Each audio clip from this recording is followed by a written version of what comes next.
alasan saya tidak bisa mempercayai ajaran-ajaran di dalam Islam. Nah,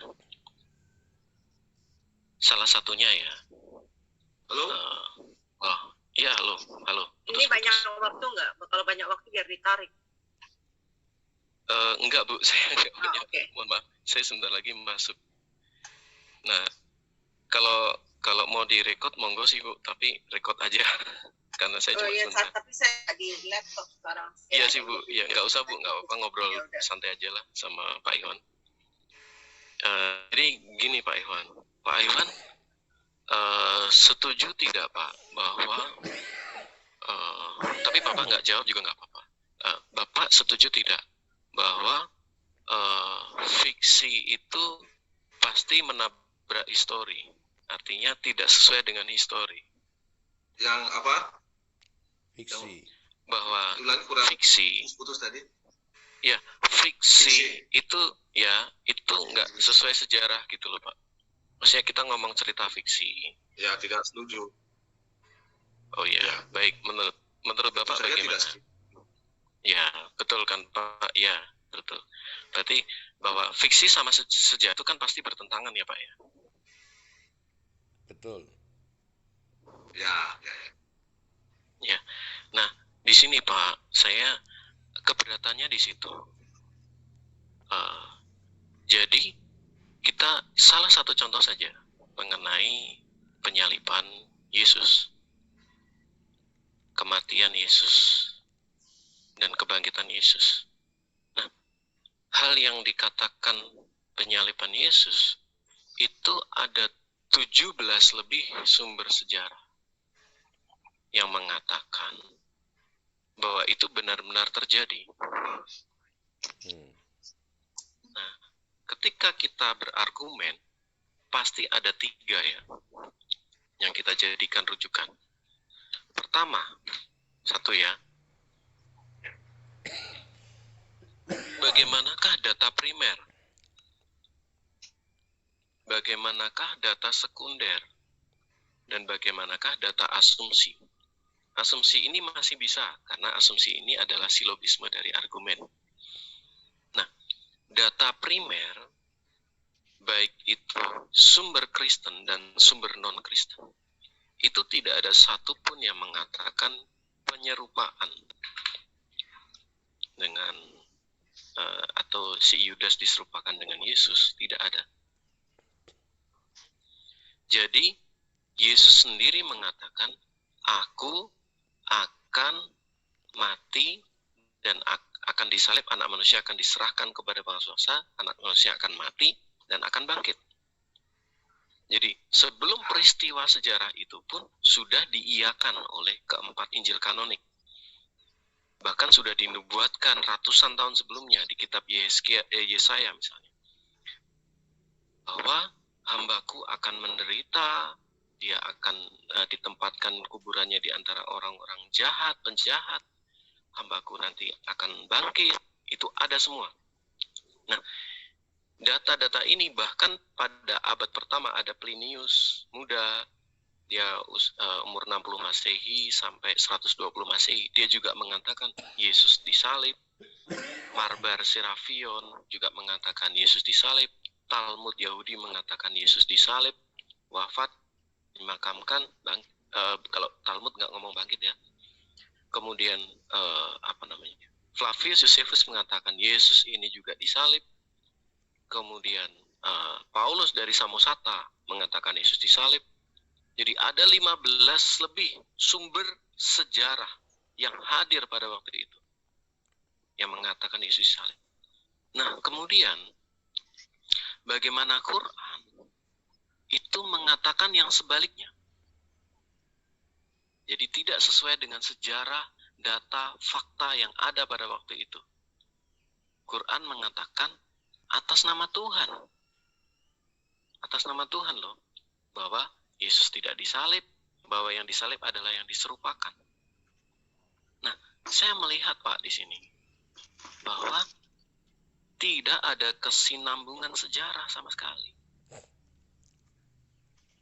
Dalam artian ketika Bapak percaya bahwa fiksi itu menabrak histori, nah maka bagi saya ini adalah satu cerita yang itu tadi, bukan cerita yang real yang Fiksi. disampaikan di dalam Quran. Penguat datanya adalah Baginda tidak hidup pada zaman Yesus.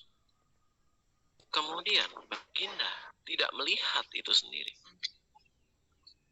Dan ketika Tuhan yang berfirman di dalam Quran, itu tidak ada saksi mata sama sekali.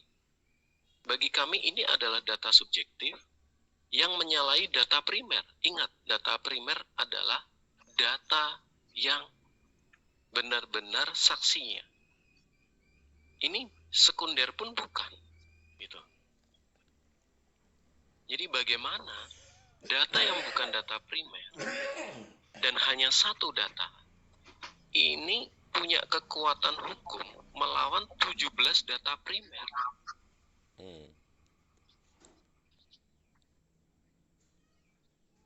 Kita bisa menganggap kebenaran itu ternyata menabrak histori. Alias di awal kita sudah membuat frame ya, bahwa fiksi itu menabrak histori. Itu yang pertama. Kemudian yang kedua, banyak klaim di dalam di dalam Quran bahwa Baginda itu kayak meneruskan ajaran-ajaran Nabi sebelumnya. Tetapi pada kenyataan itu banyak sekali yang beliau langgar dari ajaran Nabi sebelumnya, dan itu berhubungan dengan skandal seks, maksud saya seperti itu. Mohon maaf kalau bahasa kasar saya kasar. Mohon maaf. Nah, perihal apa? Pertama, yang tadi sudah saya sampaikan. Kalau seorang penatua itu memiliki istri lebih dari satu, dia nggak layak jadi pemimpin. Itu udah standar Kristen pada waktu itu, standar data primer. Nah, beliau justru kemudian Yesus mengatakan siapa menikah dengan wanita yang diceraikan, dia berbuat zina. Beliau justru melanggar itu. Yesus juga, Musa mengatakan siapa menyingkapkan aurat menantu perempuan, dia harus dihukum mati. Baginda melanggar itu. Kemudian Yesus mengatakan barang siapa di surga, mengatakan bahwa di surga ada ngawin dengan berapa bidadari pun ya, misalnya kayak gitu, dia sesat. Baginda melanggar itu. Jadi standar yang dibangun Yesus itu di atas Taurat, lebih tinggi dari Taurat, tetapi Baginda justru menabrak itu. Nah, saya sulit untuk percaya kepada pribadi yang untuk menahan dirinya dalam hal nafsu saja tidak bisa. Paulus, dia tidak pernah terkena sedikit pun skandal. Misalnya Paulus dengan Timotius, misalnya Timotius punya istri. Timotius kan anak angkatnya Paulus. Saya nggak pernah terbayangkan saya menyebut Paulus rasul pada saat Paulus itu menikahi dengan bekas istri Timotius. Bagi saya itu udah tidak benar. Saya anggap Paulus bukan rasul kalau dia nggak bisa kendalikan diri. Seperti itu, Pak. Jadi dari situ bagi saya dua hal itu ya, kita juga bisa melihat hal-hal mengenai sejarah yang lain, mengenai klaim bahwa Quran terjaga dan lain sebagainya. Ternyata saya sudah buktikan kepada Bapak banyak hal sekali yang ternyata ada perbedaan, yang ngomongin manuskrip, yang mau ngomongin ayat, yang ngomongin surat tambahan, seperti itu. Jadi dari kesejarahan itu nabrak sejarah. Dari moral pribadi itu juga tidak sesuai.